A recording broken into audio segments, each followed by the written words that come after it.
Welcome to Backstage with Zuddl. I'm your host Kishore from Zuddl's very own marketing team, and this is a podcast where we share eventful stories from thought leaders across industries to give you epic insights into the world of events and beyond.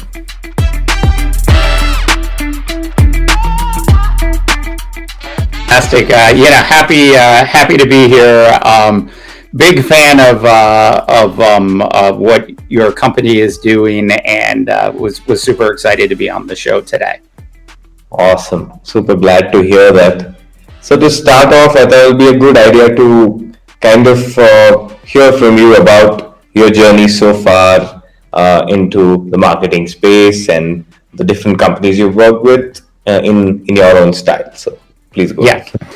I like to say it all started back in a barn on a farm in the state of Minnesota. When I was born, some 40 or 50 years ago. I'll let you do the math on that. But my kids have uncovered that I was actually born in a hospital, not in a barn. But I started my career in marketing, a long time ago. Sort of grew up in a family where business and marketing and marketing analytics and analysis was sort of the norm. Back in the day, my friends would get copies of Sports Illustrated. There was another magazine called Sport, and I was getting copies of Ad Age and Media Week as a child. So sort of grew up, hearing all about brands, what makes a brand, how to bring a brand to market, and lots of interesting things from a finance perspective on what it really costs to bring something to market on both the consumer and the B2B side. I'll sort of go quickly here, into my work experience into the Silicon Valley. I made my way up to the Silicon Valley back in May of 2000, and joined a startup which was called Email Labs. So this is what I would call the second wave of email marketing ESPs. That had hit the market, and it was a great education, working with Email Labs, and some of the other companies I worked with after that as well, in the email space. And so I learned a lot on the sales, business development, and marketing side. Through those 8 years I spent in the ESP space, and really trying to figure out how to compete with a lot of competition, was definitely one of the early lessons I think I learned in the Silicon Valley. How do you set your brand apart? What is it that makes somebody want to purchase your product over somebody else's product? And having had a bit of a sales background and a business development background, sort of coming into the Silicon Valley, I felt like that really benefited me a lot. And one of the things I tell young marketers today when I get asked, and it's the best, like to hear from somebody that is just graduating from college. I say, don't be afraid to go into sales for a couple years. Experience what the salespeople are experiencing, and that will make you a far better, especially B2B marketer, if you can do that. Wow. That's a fascinating insight. And interesting to note that you always had the curiosity to get into marketing before you started working, even as a kid, as you said. So yeah, it's awesome that with that. Yeah, I mean, it was fascinating, because like you'd be reading about products, and then 2 months later, you'd actually see the television spot, Correct. come up, and so it was you felt like you had some inside sort of knowledge about what was happening with brand development, even at a young age. I think, like, marketing in the marketing B2B brands is, and I've said this on other shows in the past, and I've taken a little bit of flack, if you will, or slack, for the statement. But I always say marketing B2B brands is really hard. Significantly harder than marketing a consumer brand. Those are sort of two different things entirely, and a lot of what we've seen with some of the really successful big brands in the Silicon Valley and the enterprise software space over the years is they end up using a lot of consumer marketing tactics to put their brands into the marketplace, and that's great. When you're IBM and you have $100 million television budget for a 12-month period. But when you are a startup in the B2B space, how do you really get your brand message out in an effective way? And I think over the years, that's something I've gotten pretty good at trying to figure out. Awesome. And I'm sure, like most of us, the last couple of years must have changed things a bit. Like going through the pandemic, how much of this had to be redefined in the B2B marketing space to kind of adapt to these virtual and hybrid ways of things? Yeah, it was I mean, and we all experienced this. It was definitely the sky is falling, sort of thing. And I mean, in the United States, the only sports broadcast was a game of horse, which was done via Zoom, between a WNBA player and an NBA player, and ESPN set up a whole tournament around it, and that was live sports, during the pandemic. But in the business world, I think there was a lot of uncertainty. We just didn't know how things were going to work out. Now, as somebody that has been working in a home office, on and off for 10 years, I wasn't terribly concerned about the home office experience. I was certainly happy to not have to drive an hour and a half each way to get someplace. And so the real question was, how do you work with a diverse team, and make sure that there's still those, which I think is really important, those water cooler moments between you and your colleagues, because the work is the work. And you've got your project management system, and you've got your goals, and if you're running a well organized team, everybody knows what they're supposed to go do, and they're either doing it or they're not, and it becomes pretty obvious and easy to manage.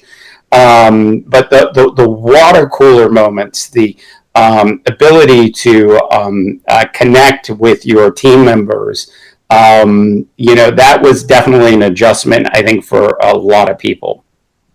Sure.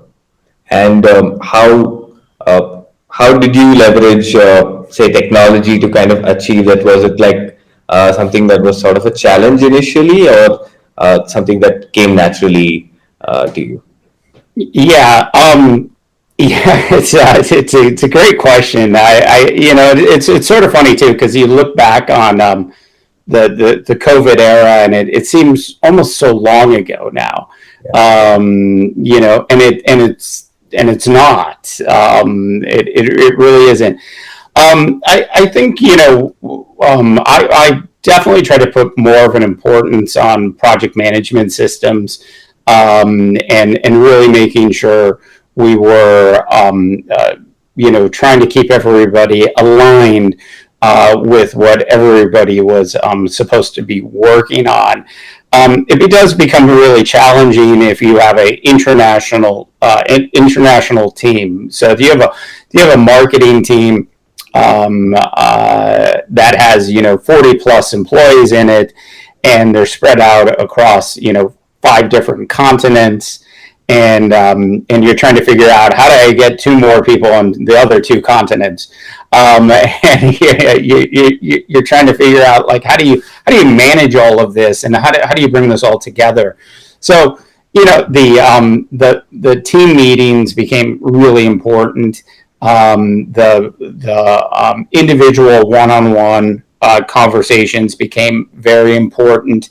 I think like designing things was difficult, and we definitely struggled. I struggled with that at times, and so if you're doing a website refresh, or if you're trying to put together a new explainer video, trying to get that sort of like mocked up in a way where before something goes into production, you feel comfortable about what you're spending time and money on, was definitely at times a leap of faith, as opposed to something more than that. Because in the old days, the web designer, a graphic designer, a UI person, and myself and some other team members could have sat in a room with a whiteboard, and we could have spent 2 weeks, just talking stuff through in person, and that was hard to do, out of the gate, with Zoom, and Zoom technology. I think we overcame it, but it took some time to adjust. Sure. Yeah, that's understandable. And from a marketing perspective, how was the experience, like say launching a product or something to like a virtual or a hybrid audience? Different from how the classic approach was. Truthfully, it was fantastic. I mean, like I didn't have to burn 100K to fly a team out to an event that might or might not be the right event for us. I sort of quickly learned that virtual events, if done right, if you managed the expectations of what you were looking for from those events, then those things were potentially going to be wins for you. And you just don't like know what's going to work and what's not going to work from an event and a product release standpoint. So that gave you virtual events and webinars, and those things give you a lot of opportunity post event as well. So we produce our own podcast at the company I'm at, which is you'll love the title, Robocorp and Beyond, so we in order to we'll shoot an episode, we'll release it, and it will go out into the world. And so, the hope is, that, you get a couple hundred listeners, you eventually build some sort of following behind it, and you'll be successful. A podcast is much like a recurring event, and you have to be willing to sort of throw some, I think, some dollars behind it, in order for it to gain some sort of attention, especially in a world where everybody and their brother and sister has multiple podcasts that they're producing also. So you do need to consider the promotional dollars. And so when we got back to events during the pandemic, really not just spending money on the event, before the event, during the event, but actually getting content out of the event that could be repurposed and reused down the road was definitely key. I'll give you one more just quick example. We recently just released a really interesting survey called the State of the RPA Industry. And Robocorp's in the robotic process automation space. I'm not going to do the shameless plug here at all. But so we're in the robotic process automation space, and so we help bring digital workers to teams that and the marketing line is to teams that want to work smarter, not harder. But what's really interesting about the survey is it looks at what's the strength of the RPA industry today, and it keys in on some of the main issues inside the automation space in the RPA industry. So we produced the survey. We had almost 500 participants in the survey. It is scientific and as scientific in nature as it could be, and then we released the results. And we put out a press release about it, and so we get some good coverage. We get in our space, RPA Today picks it up. The general media, VentureBeat picks it up, and there's other articles that are in the process of being written about this survey that we put together, and it just becomes important because it's not just like a shameless piece of second time I've used shameless, but it's definitely not a shameless piece of promotional content.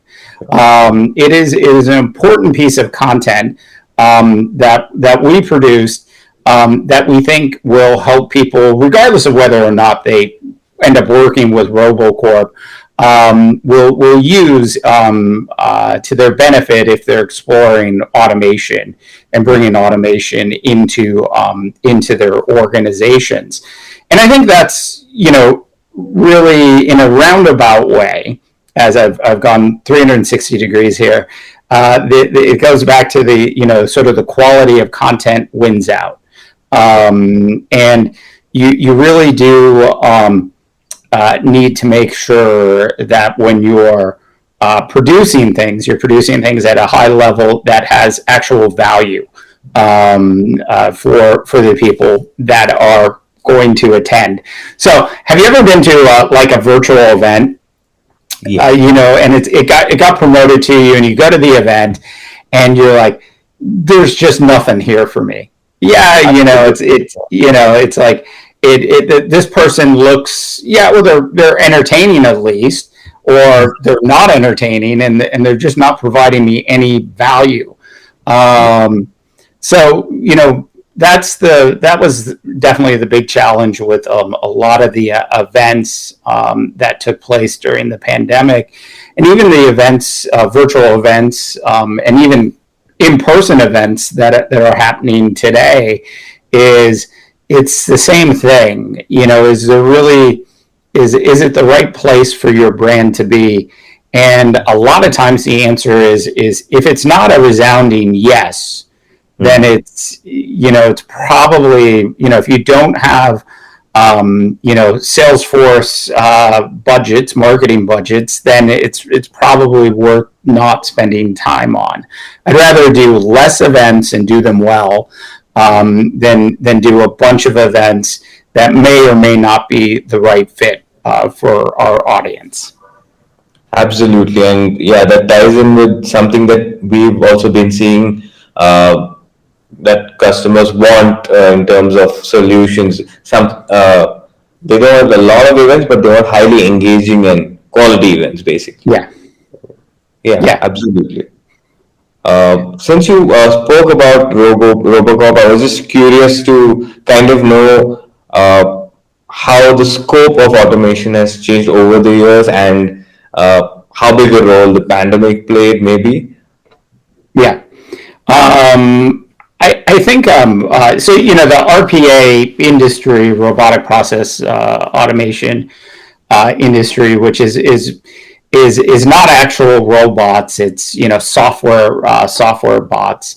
But the space is not double digit years old yet. Like the big players in the space started 6, 7, maybe 8 years ago, and so it's sort of a newer part of the space. That doesn't mean that automation hasn't been developed over the last 100 years. That's certainly not the case. There's rapid automation development that's been going on for a very long time. It's just that we've categorized things now into a space. And my good friends over at Gartner have taken the robotic process automation space, and they've said it's actually a lot more than that. It's something they're calling the hyper automation space, which includes a lot of other things outside of just what I would call traditional RPA. The way I like to think about this is, if you're sitting in the office of a CFO, and you're a pretty big size company with thousands of employees around the globe, you're most likely public or near public in terms of your size. You're probably talking about $1 billion plus in revenue. How do you keep track of everything that comes in an efficient way? How do you close your books at the end of the month before the end of the next month? Can you cut down a 4-week closing period down into 2 days? So there's all sorts of things that sort of go into that.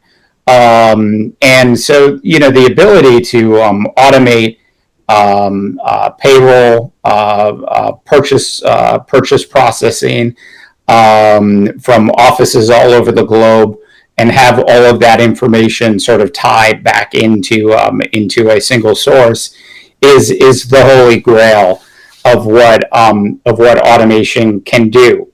And if you take it from a supply chain management perspective, if you're a big company with lots of distribution centers around the globe, and somebody places an order, and you have to figure out, do you have enough supply in your various locations, and how do you complete that purchase order within a quick period of time to ensure the client receives what the client needs to receive. Those things, that's where automation really comes into play. If you're really organized and you have it structured and set up correctly, and it can go all the way through to the actual invoice being purchased and pushed to the product being delivered, to the reordering of product automatically because you're running short because of a recent purchase. We at Robocorp, and not just at Robocorp, sort of across the industry, are seeing more and more companies use RPA and hyper automation to solve supply chain management issues, to solve payroll processing, to solve accounting issues, to oversee automated compliance programs, to employee onboarding. It's sort of across the board where we see the use of automation. And what we're seeing today is that automation's getting cheaper and easier to do than it was just 3 years ago.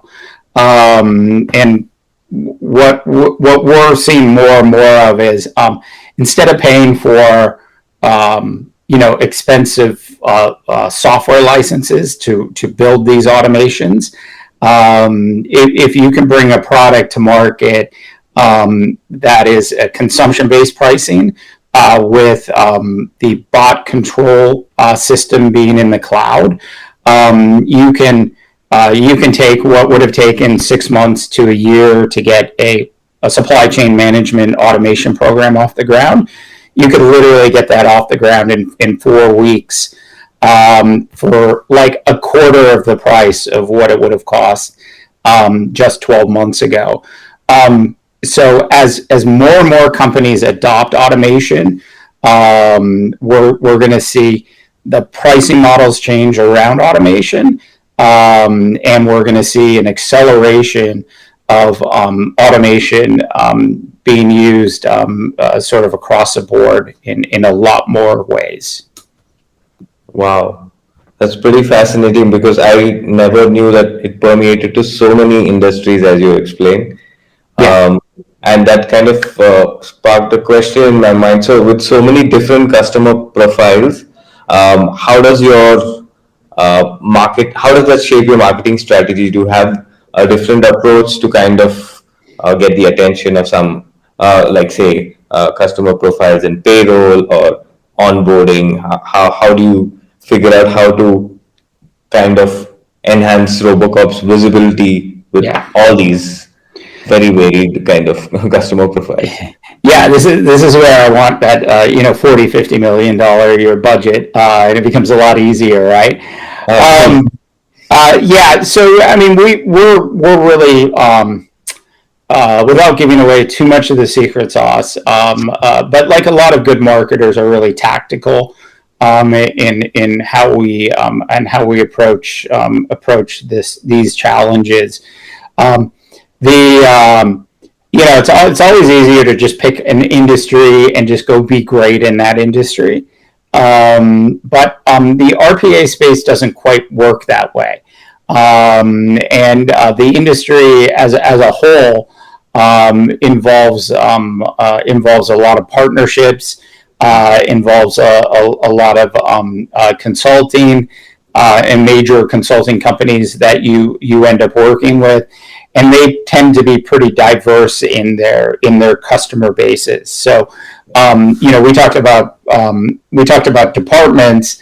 When we get into industries, I mean, we're sold into manufacturing companies. We're sold into healthcare. Major financial institutions are now working with us as well.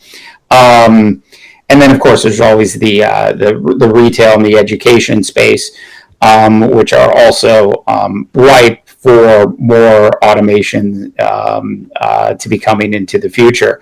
So we sort of look at this and we say where our real focus is, beyond industry, is on department and department use cases, and that's really our approach. Sort of out of the gate is to say, if you're dealing with purchasing, or if you're dealing with payroll, or you're dealing with accounting and reporting, if you're dealing with end of the month closing, if you're dealing with supply chain management, we focus in on those use cases. And that's really how we've been able to sort of work across industries by not getting so caught up in the name of an industry, but actually getting more caught up in the department and the use case that benefits that company the most. Because strategically, we made a decision as a company that we're not just trying to play in one specific industry. Sure. We want to play. We're here for everyone. Awesome. I think you were kind enough to share that insight. So thank you Yeah. so much for that. It's been a wonderful chat, Dave. But before I let you go, I just want to ask you: in the past 2 years, you must have attended some events, either virtually or hybrid or in person. Would you be able to recollect a particular event that you thought was quite memorable and stood out for you? Yeah, I don't know that I have anything that I was like, okay, that was just, awesome. I mean, there were some events I was involved with that I had my team help produce that I thought were pretty good. I mean, there's some interesting weekly shows that I'll tune into every once in a while that I think are really outstanding. I thought I did spend a lot of time getting lost in TechCrunch's Disrupt when they did their virtual version of their previously live show, and I always find the TechCrunch Disrupt program to be entertaining and insightful. And I always liked what they did between sort of mixing in emerging companies, well-established brands, and then they have their startup battlefield, and so you get to see and hear how other people are thinking about their brands that they're trying to raise money for, and how they're talking about positioning those things. And I really enjoy those types of events most. Awesome, awesome. And I'm definitely going to check out the podcast you mentioned. If you can Yeah. just mention the name again, our listeners will also check it out. Yeah. Coming out, Robocorp and Beyond. You'll see it on our Robocorp channel, and I think we're 2 to 3 episodes a month, starting in late July. So we've got a ton of episodes canned. So we're told to you want to have a handful of episodes before you actually launch the audio version of the podcast, but it's video and audio. Right. Awesome. Look forward to that. Thank you so much, Dave, for taking time. I hope you had as much fun as I did. I did. Thanks so much for having me, and I'm looking forward to catching up with you again down the road. Absolutely. And have a great week. This was Backstage with Zuddl. If you'd like to hear more episodes, don't forget to subscribe. You can also listen to our episodes on Spotify, Google, or wherever you stream podcasts. Don't forget to visit Zuddl.com to know more about how you can begin humanizing events.